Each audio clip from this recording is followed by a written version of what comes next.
Here, ons sing die dinge wat ons glo. Ons sing die dinge wat ons bely ook met musiek. Ons gebed vanmôre is dat U vir ons genadig sal wees. Ons stel ons vertroue in U, Here, ons gee oor. Help vir ons om nie terug te hou nie.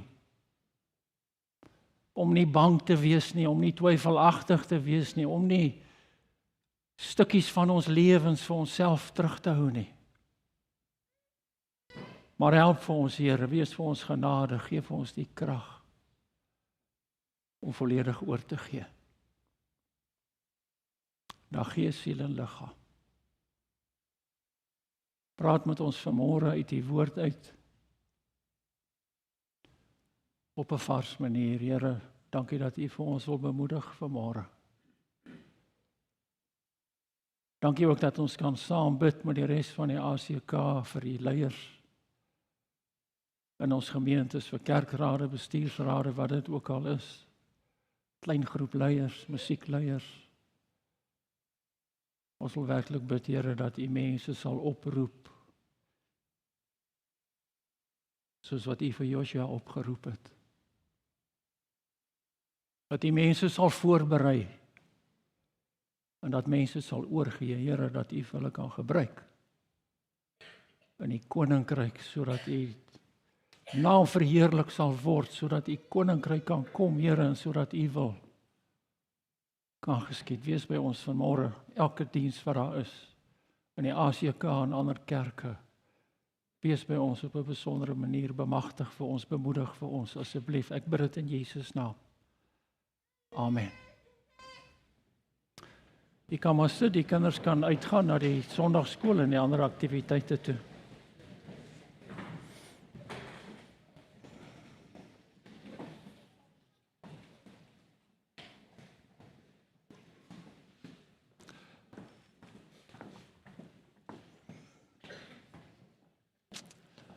Lekker dat ons so baie kinders het, né? Ons is 'n gesonde gemeente.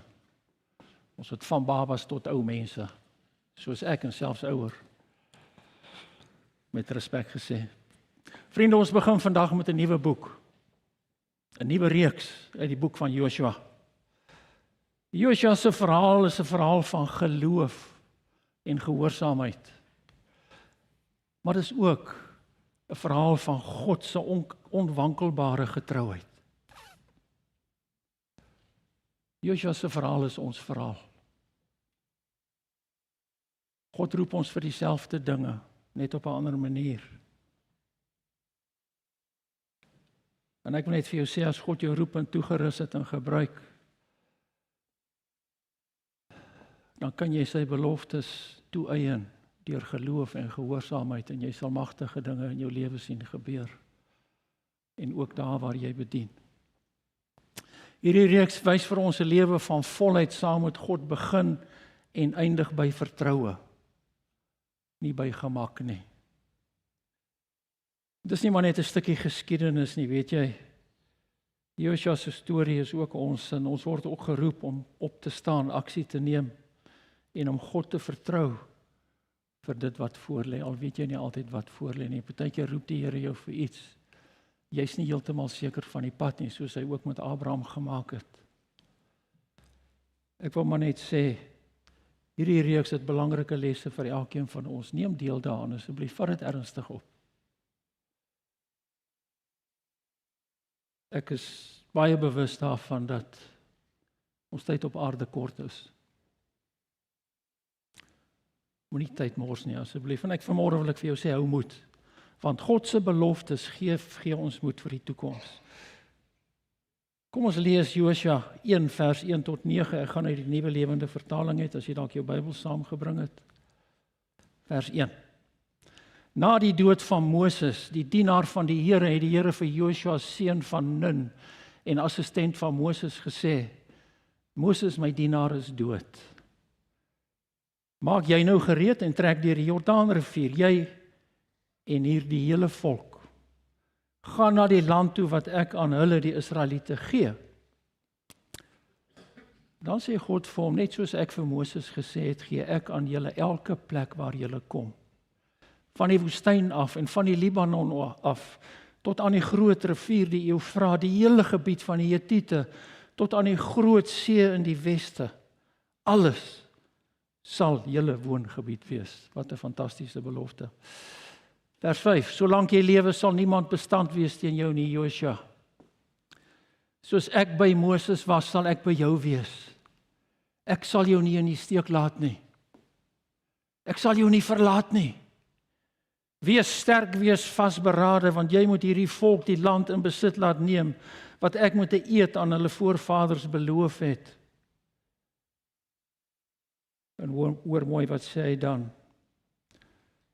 God sê vir hom, wees veral sterk en baie vasberade in die uitvoering van die wet wat my dienaar Moses jou beveel het.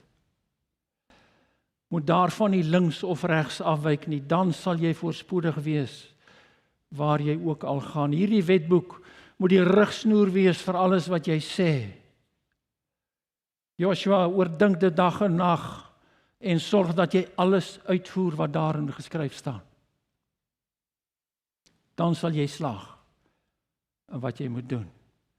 Jy sal voorspoedig wees. Ek self gee jou hierdie opdrag. En dan sê hy vir die derde keer, wees sterk, wees vasberade, moenie skrik nie, moenie bang wees nie, want ek, die Here, jou God, is by jou oral waar jy gaan. Ons lees tot sover. Ek weet nie of jy Josua se storie kan onthou nie, maar hy was 'n militêre leier, hy was 'n soldaat. Hy was een van die 12 verspieders wat die land Kanaan gaan verken het. Ons lees dit in Numeri 13.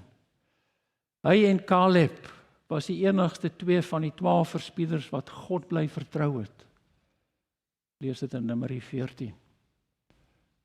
Hy was nie 'n hierjy nie, hy was nie 'n bangbroek nie. Hy was 'n soldaat. Hy het Israel gelei na Moses se dood en sy naam beteken die Here red. Dis amazing. Dit was 'n tyd van groot onsekerheid en uitdagings, natuurlik was dit. Hulle staan daar, hulle moet die land ingaan. Maar weet jy, God het vir Josua nie net geroep nie. Hy het hom ook toegerus. Hy het hom gegee wat hy nodig gehad het om hierdie werk te kan doen. En hy het hom bemoedig. Josua kry nie net opdragte nie, hy kry ook beloftes. Ek sal by jou wees, ek sal jou nie verlaat nie. Ek het geleer, en ek lees dit oral in die Bybel, dat God gee nooit 'n opdrag sonder die genade en die krag om dit uit te voer nie. Hy verwag nie van jou om iets te doen wat hy weet jy nie sal kan doen nie. As hy vir jou vra om iets te doen, dan gaan hy vir jou toerus om dit te doen. Hy gaan jou die genade en die krag gee om dit te doen. Maar hy gee jou nie die krag vandag as jy dit eers oor 2 weke nodig het nie. Hy gee dit vir jou dan. Ons moet glo en vertrou.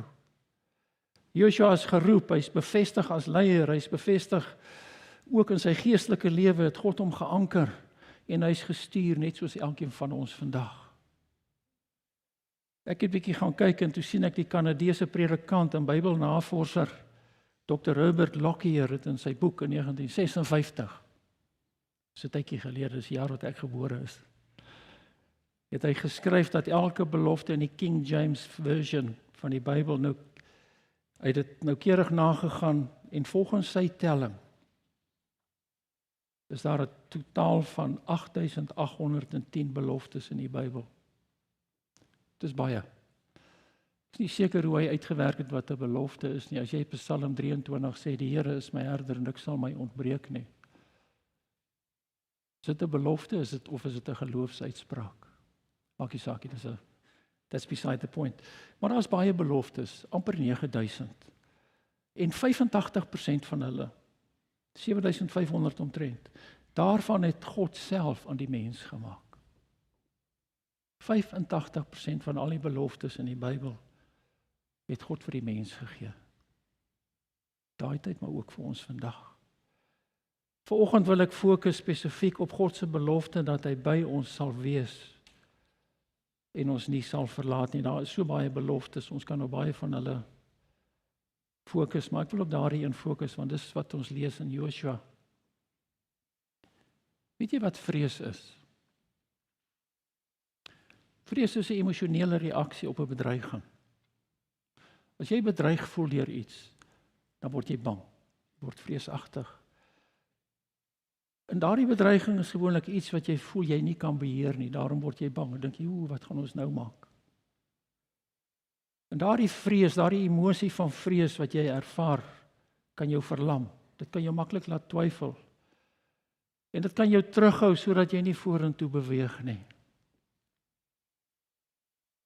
Moed aan die ander kant, as jy moedig is nie die afwesigheid van vrees nie.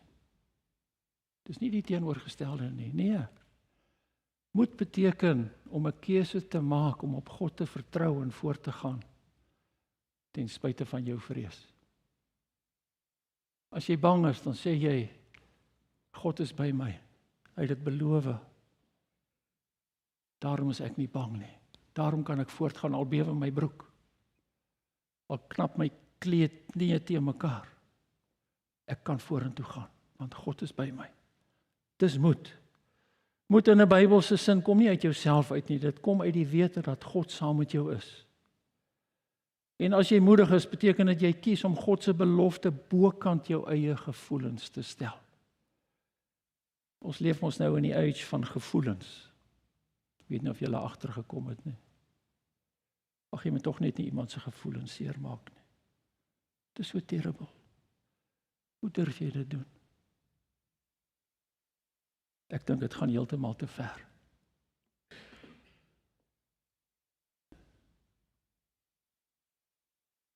Kies God se beloftes bokant jou eie gevoelens. Sê ek glo wat God vir my sê. Ek ken hom, ek het 'n verhouding met hom, hy het my voorheen gehelp, hy gaan my weer help. Daarom kan ek manmoedig voortgaan.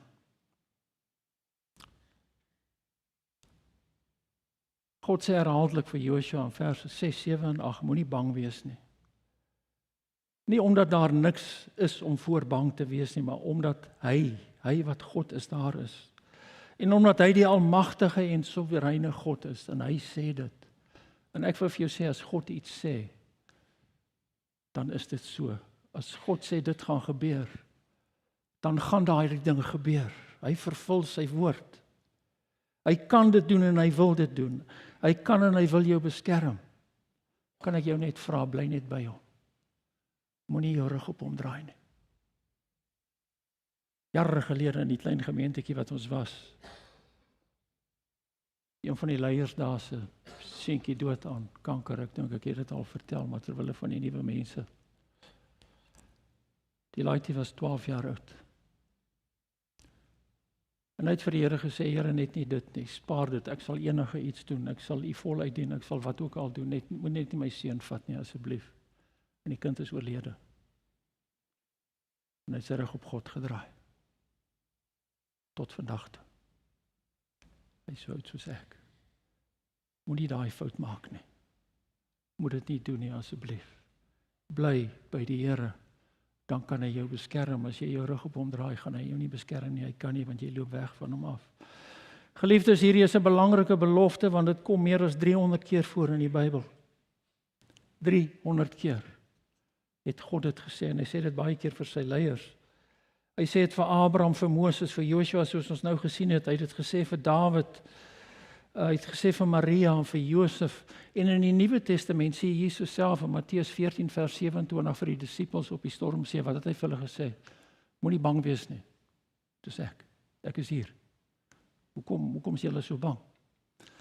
Johannes 14 vers 27 sê hy, laat julle harte nie ontsteld wees nie. Openbaring 1 vers 17 sê, moenie bang wees nie. Dis die laaste boek van die Bybel. Ek is die eerste en die laaste, moenie bang wees nie. Dis wat die Here vandag vir ons wil sê. Kyk mooi vriende, wanneer vrees opduik, sê God nie, toughen up nie. Ons sê dit mos vir ons kinders. Ek staan langs die rugbyveld en hier's 'n kiwi langs my en sy laaitjie kry seer, sy wind is uit, hy sê, "Hy kry nie asem nie." Sê die pa, "Toughen up." suck it up. Dis nie wat God doen nie. As jy swaar kry, dan sê hy nie vir jou, toughen up nie. Hy doen dit nie. Hy sê, my kind, kyk na my. Ek is hier. Luister mooi, God sê nie, you've got this nie. Hy sê, I've got this. Dis wat God sê. Moenie worry nie, I've got this. Don't be afraid. Hy sê nie vir jou toughen up nie. Joshua het 'n moeilike job gehad, het 'n onmoontlike taak gehad. Dit was 'n groot nasie. Hulle was honderde jare in Egipte en hulle het goed aangeteel, daar was baie mense, honderde duisende van hulle. En hy moes hulle in hierdie onbekende inlei. En Moses was nie daar om leiding te neem nie. Moses was God se vriend. En hy het hulle gelei. En nou moet Joshua dit skielik doen. Dit is nie 'n maklike job nie. Hy moes leiding neem en vyande trotseer, hy moes oorlog maak, hy het dit daarom geken. Maar hy moes ook geloof en eenheid handhaaf onder die Israeliete en dit was miskien sy moeilikste werk. Om daai klomp Jode bymekaar dat hulle eenheid bly, dis amper soos om dit met die boere te probeer doen.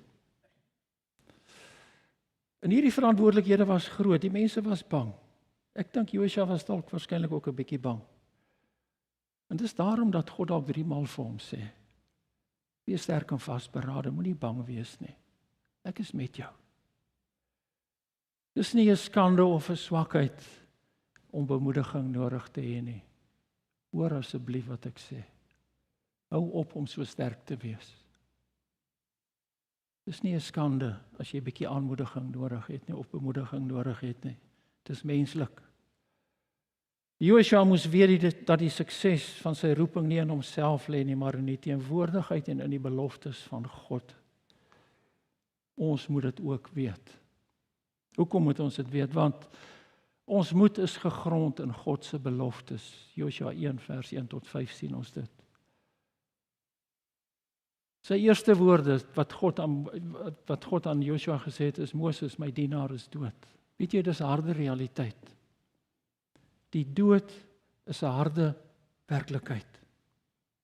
Ek weet, ons sluit ons oë daarvoor, ons dink nie elke dag daaraan nie, maar dis 'n harde werklikheid. Maar God staan nie stil daarby nie, hy gee onmiddellik die opdrag aan die beloftes vir hom. Hy sê, maak jou gereed, ek gee julle die land, ek sal met jou wees, ek sal jou nie verlaat nie. Dit is nie die eerste keer wat God dit sê nie, hy verwys eintlik terug na sy verbond met Moses, ja, met Abraham, in Genesis al. Dit is nie 'n nuwe plan nie. God is getrou aan wat hy beloof het. Die land is eintlik reeds gegee. Toe hy sy belofte die eerste keer gegee het hy eintlik gesê, dis joune. Dis mos wat hy gesê het. Joshua moes net gehoorsaam wees en daarin instap op grond van daardie belofte. En ek dink hy was bang, soos ons ook maar baie kere is. Maar weet jy en ek kan met geloof leef, omdat God ons 'n toekoms beloof het. Vir elkeen van ons as gelowiges. Hy het nie noodwendig 'n maklike pad beloof nie,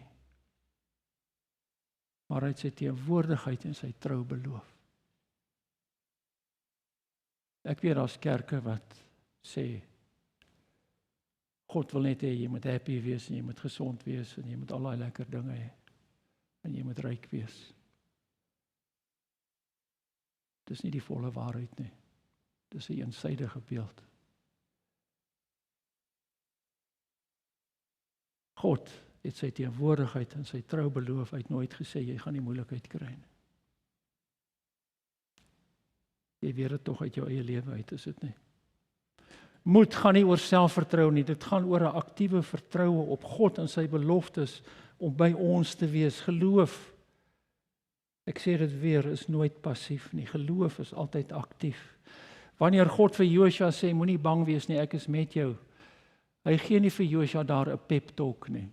Hy is nie besig om 'n bietjie net te bemoedig nie, soos wat ons graag met mense doen nie. Dis nie 'n pep talk nie, hy gee vir hom 'n anker. Hy sê, hier is jou anker. Joshua, ek is met jou. Die bron van Joshua se moed is nie sy militêre ervaring of sy leierskap of sterk persoonlikheid nie. Ek dink hy het 'n sterk persoonlikheid gehad en 'n goeie leier gewees. Nee, dis in die vaste wete dat die Here saam met hom gaan. Maar let op daardie vaste wete en diep vertroue vra iets van Josua en ook van ons, want God vra ook gehoorsaamheid en aksie. Geloof is nie net ek glo nie. Geloof beteken ook jy is gehoorsaam aan die woord en aan God en jy doen iets. Ons geloof is aktief. Dis 'n aktiewe besluit om op God se woord te bou, om op te staan en in te gaan, om te doen wat God sê, selfs as jy bang is. Wanneer jy op God vertrou, gaan jy vorentoe al bewe jou knieë. Geloof stap vorentoe. Geloof, gehoorsaam. Geloof neem aksie. Geloof rus nie net aan God se beloftes nie, dit beweeg daarop vooruit. Dis die wiele waarop geloof ry vorentoe. En as ek sê ons is bang, dan bedoel ek nie jy is bang om te emigreer nie. Dit ook. Jy is bang om in die teekamer daar by die werk vir die mense te sê, hey, hoekom vloek julle so? Julle gebruik die naam van die Here my God uitelik, julle offend my, stop dit. That's not on, don't do it please. Ek praat ook van daai bang, in die klein goedjies. Bang om op te staan en sê ek is 'n Christen. Hulle vra vir jou, are you religious? Dis 'n oomblik waarin jy kan getuig. Nee, moenie dak en dive nie. God sê 3 keer vir Joshua, wees sterk en vasberade. Hoekom? Want die taak is so groot. Maar hierdie moet gebou word op gehoorsaamheid aan God se woord. God sê vir Joshua, moenie afwyk nie, oordink dit. En hy verwys na die wet, dag en nag. Doen wat daarin staan. Kyk mooi wat God doen. Hy beloof voorspoed en sukses, en dit begin by God se woord en sy beloftes. Dis waar dit begin. Maar dis nie wêreldse voorspoed nie. Die Bybel verbind God se seën nie primêr aan voorspoed, rykdom, gesondheid of geluk nie. Ek het dit net nou gesê. Ja, sulke dinge word soms as gawes van God genoem. Byvoorbeeld Spreuke 10:22. Maar dis nie die kern van sy seën nie.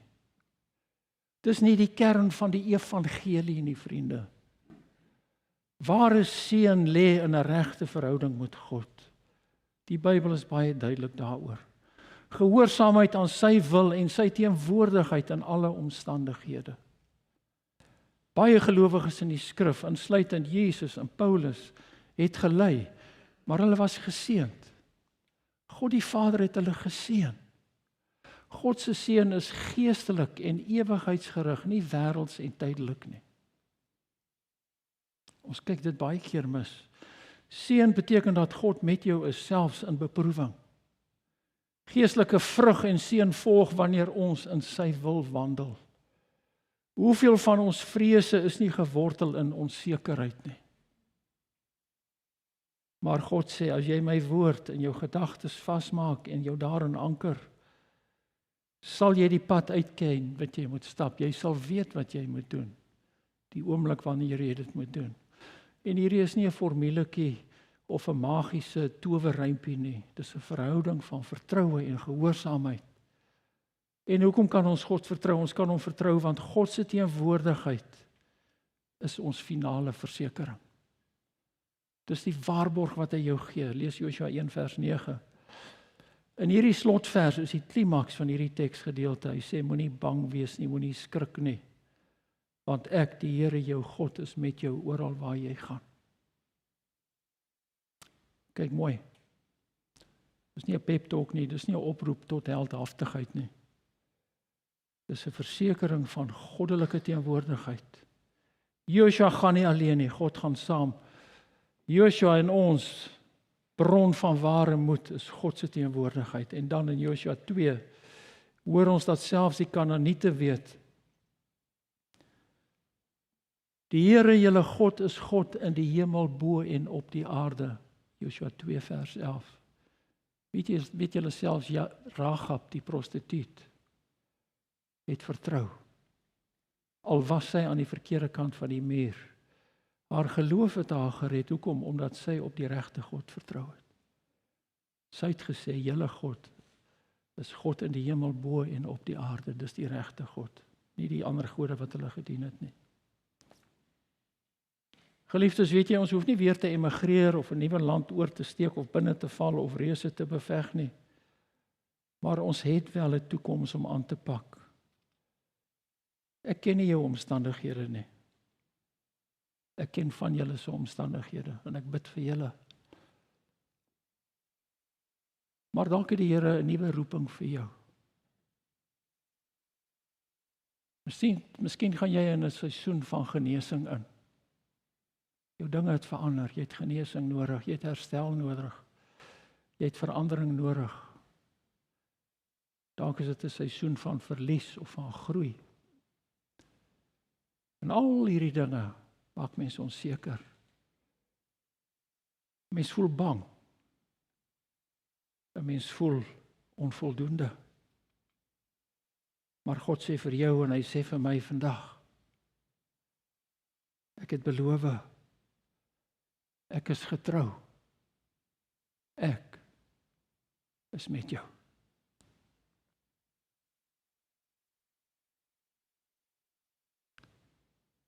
Matteus 28 vers 20 sê Jesus vir sy disippels, en hy sê dit ook vir ons, want ons het dieselfde opdrag as wat hy hulle daar gee. Hy sê, kyk, ek is met julle al die dae tot aan die volëinding van die wêreld. Wat 'n troos is dit nie vir ons nie. Hy is die een wat ons lei in God se beloftes en ons nie verlaat nie en deur sy woord en gees met ons is. Geliefdes, God se beloftes bemoedig gelowiges van alle tye.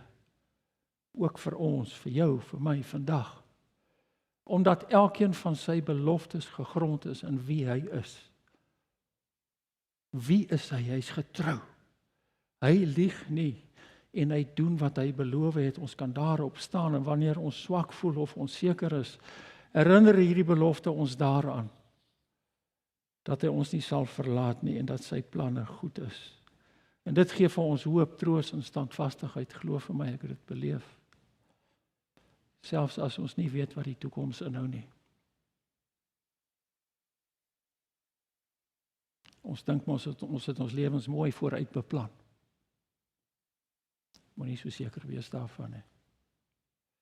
Omdat God onveranderbaar is en sy woord vas staan, kan ons elke dag met sekerheid en rus in ons harte leef. Dit is jou anker. Ons besef dit nie altyd nie, vriende, maar God se beloftes gee ons ook 'n doel in hierdie lewe. Hy roep ons nie net om gered te word en gered te wees nie, maar ook om in gehoorsaamheid en vertroue te leef. God red jou nie net en laat staan jou nie. Jy kom nie tot bekering op 'n kamp en dan gaan jy maar net met jou lewe aan asof daar niks gebeur het nie. En as hulle vir jou vra, ken jy die Here? En ons sê ja, ek het vir Jesus in my hartjie ingenooi, maar niks het verander in jou lewe nie. Ek dink dis waarskynlik 'n vals bekering. As die gees van God in jou is, verander jy. Hoor wat sê ek vir jou? Hoe kan die gees van God in jou wees en jy is elke dag maar net presies dieselfde? Ja, jy dalk gestagneer in jou geestelike lewe. Maar as God se gees in jou lewe en jy bid en jy lees sy woord, dan gebeur daar iets in jou. Jy verander. Hy transformeer jou.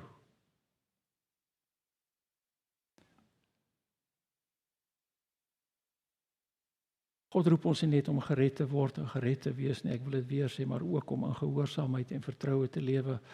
En net so sy belofte destyds vir Joshua aangemoedig het, bemoedig dit ons ook en gee dit ook rigting en betekenis aan ons lewens. Dis vir my 'n belangrike ding. Ek weet nie in jou lewe of dit vir jou so belangrik is nie, ek hoop so. En dit is so want hy beloof om ons te lei, om ons te gebruik en 'n integrale deel te maak van sy groter plan. Ek wens sodat ons dit beter kan verstaan. Sy plan is baie groter en baie beter as ons eie planne. As jy so uitzoom, gaan in die hemel in, dan kyk jy daar jou eie lewe en wat daar aangaan. Jy is nie eers 'n dot nie. Jy is nie eers 'n spikkel nie. Jou 80, 90 jaar wat jy dalk lewe, in terme van die ewigheid is niks. Dit is niks. En tog is God daar vir jou. Dis amazing. Maar ek wil so graag hê ons moet 'n ewigheidsperspektief kry. Dit wat ons op die aarde doen en alles wat ons bymekaar maak. Waarvoor doen jy dit? Wat maak jy met al daai goed later? As jy nie vir die Here lewe nie, dan is jou fokus op verkeerde dinge. Asseblief, kry jou fokus reg. Jy sien alles jou en my lewe dalk vandag deur mekaar of onseker. Kan ons in geloof uitstap en sê, Here, al verstaan ek nie vandag presies wat aan die gebeur is nie. Ek verstaan dit nie. Maar ek plaas vanoggend en vandag my vertroue gelowig in u woord, in u beloftes en in u self. My vertroue is in God en God alleen. Dis eers wanneer ons werklik besef dat God met ons is. Hy is Immanuel, God with us. Dat hy besig is om te werk aan iets baie groter as onsself. Ja, hy werk in my lewe en dis my verskriklik belangrik. Maar hy is ook in die Oekraïne in die oorlog. Hy is in Gaza. Hy is in Rusland, hy is in China. Maar hy stel ook op my belang. Ons moet die groter prentjie sien. Hy is besig met sy kerk, om sy kerk te bou en uit te brei en siele te wen. Ons is deel daarvan. Dit is eintlik waarop ons moet fokus. En dis eers dan, as ons weet, hy is besig om sy koninkryk deur ons te vestig en te bou, eers dan begin ons lewe vanuit 'n koninkryk en 'n ewigheidsperspektief. En dan kan ons moedig en doelgerig vorentoe beweeg. Mag ek jou vra vandag, soos ek myself die afgelope 2 maande dikwels gevra het, waarom voel jy so onseker?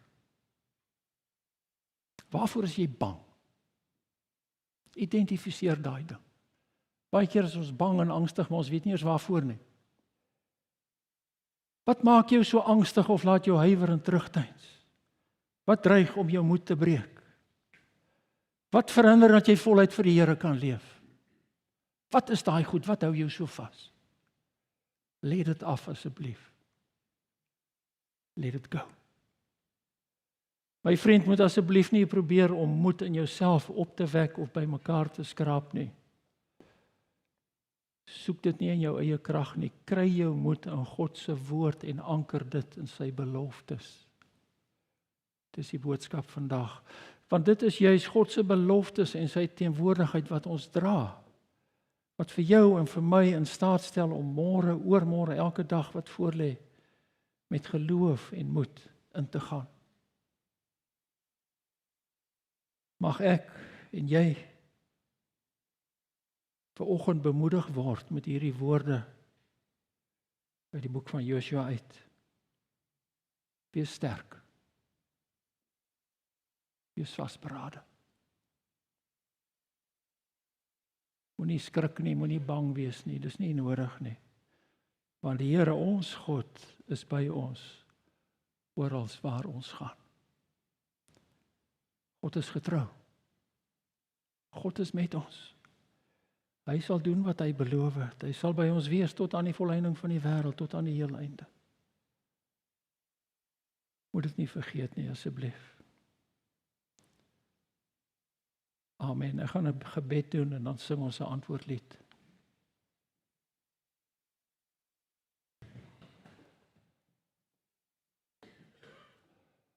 Here, dankie vir die woord. Ons bely dat u woord die waarheid is. Dankie vir Hebreërs 4 vers 12 wat sê, die woord van God is lewend. Dit is aktief. Dit is nie net woorde op skrif nie. Dit is woorde wat werk verrig. En daardie werk, Here, is dit waarvoor u woord uitstuur. Ek bid dat die woord van vanoggend nie onverrigter sake na u toe sal terugkeer nie. En as ons nou antwoord, moet hierdie lied, Here, battle belongs to you, dan wil ons sê, Here, ons gaan ophou om ons eie battles te fight. Ons gaan dit by u los. Want u veg vir ons. Dankie daarvoor. Ons eer u naam. Amen.